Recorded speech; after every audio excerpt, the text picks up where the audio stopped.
रामजीलाल सुमन जो है जिनके यहाँ अटैक हुआ, उस विषय को आपने सदन में उठाया, क्या हुआ? देखिए, कल जो हुआ वो घटना पूरी निंदनीय है। जिस तरह से एक राज्यसभा के सांसद के घर पर एक भीड़ जाके हमला कर देती है, उसकी कुर्सियां तोड़ देती है, उनका गेट तोड़ देती है, उनके बच्चों को जो है वो डर और भय के साए में आ जाते हैं। उन्होंने जो बयान दिया, मैं उस पर सहमति असहमति पे बात नहीं कर रहा हूं, लेकिन कानून को अपने हाथ में लेने देने की जो छूट जो है, कल उत्तर प्रदेश के मुख्यमंत्री वो आगरा में थे, बड़ा चिंता का वह ऐसे जो है ऐसे एक भीड़ तंत्र को किसका संरक्षण है कि वो पहले जो है पूरी जातिगत मां बहन की गालियां देते हैं, उनके परिवार गालियां देते हैं और फिर जाके इस तरह का हमला कर देते हैं। क्या कानून व्यवस्था, इंटेलिजेंस कहाँ है, एडमिनिस्ट्रेशन कहाँ है? अगर किसी के बात से जो है उसकी पीड़ा हर्ट हुए तो वो उसके लिए पुलिस के पास जाए, कोर्ट में जाए, लेकिन इस तरह से भीड़ लेकर हिंसा कर देना, इसलिए मैंने अपना विरोध दर्ज कराया। और मैंने अन्य साथियों से भी कहा कि उनको भी बोलना चाहिए कि वो जो एमपी हैं, क्या वो इसलिए हमला किया शेड्यूल कास्ट के हैं?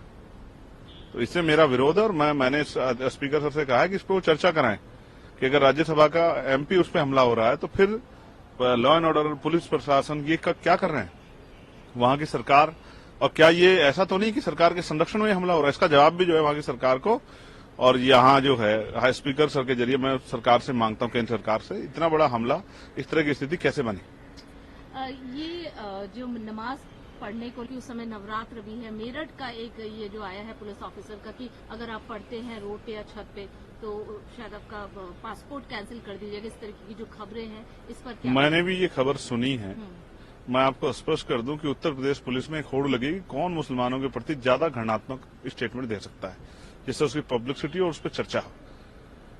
पुलिस कोर्ट नहीं है कि वो किसी का पासपोर्ट रद्द कर देगी या वो किसी का जो है लाइसेंस रद्द कर देगी।